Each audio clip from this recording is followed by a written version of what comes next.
How's it going? My name's Nick.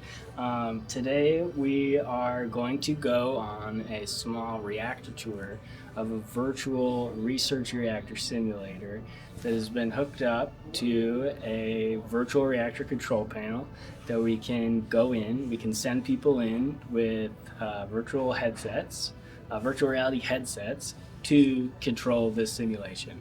So we're adding a level of immersion that previously didn't exist. The iteration of this that was available to universities was something that was a traditional GUI where you have like a window and you just interact with that.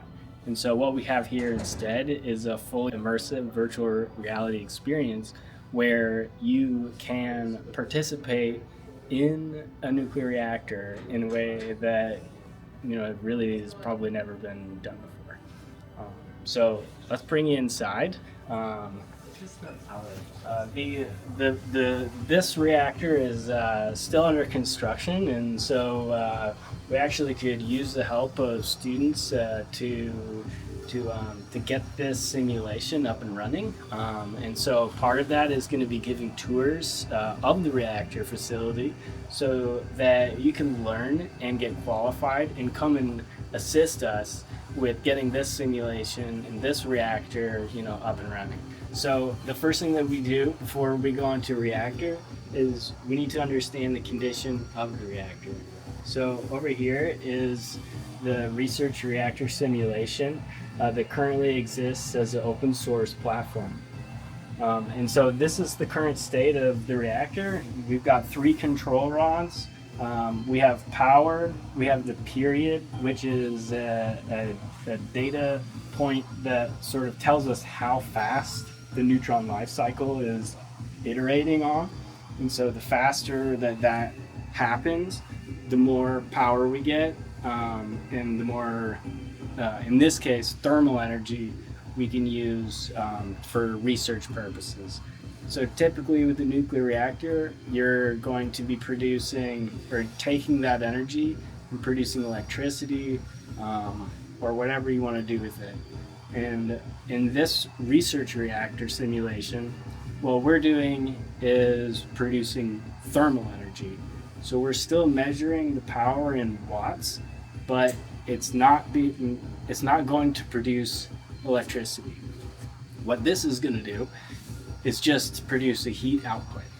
And so we have a small concentrations of fissile material, and when we pull the control rods out of the fuel assembly, it starts to increase the overall reactivity.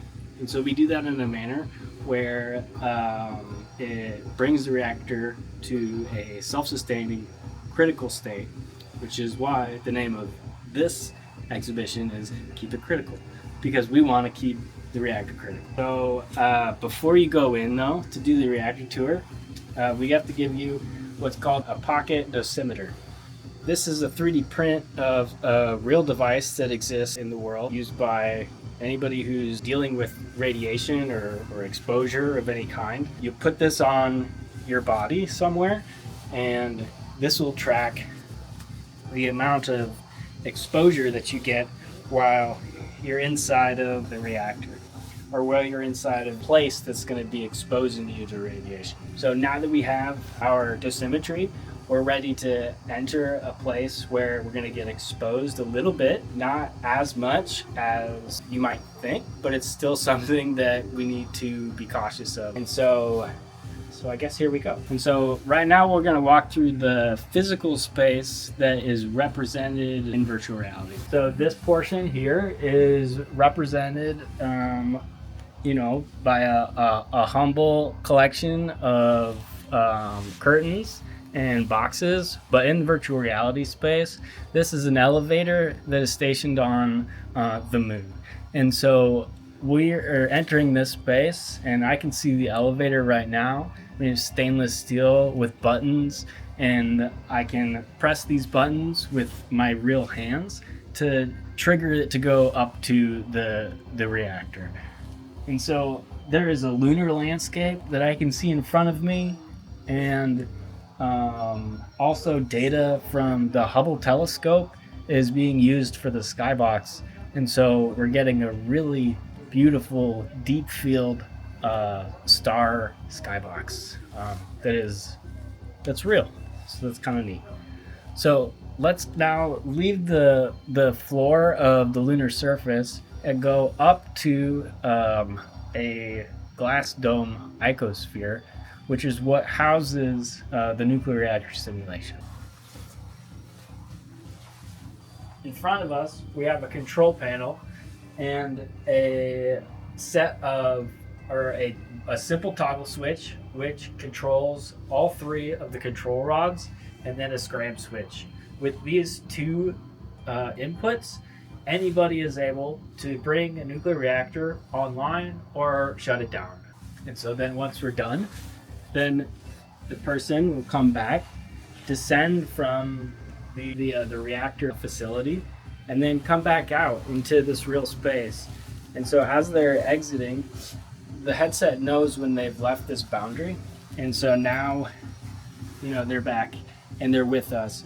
But because we've blended this space between real and virtual, this is still a part of this whole immersive experience.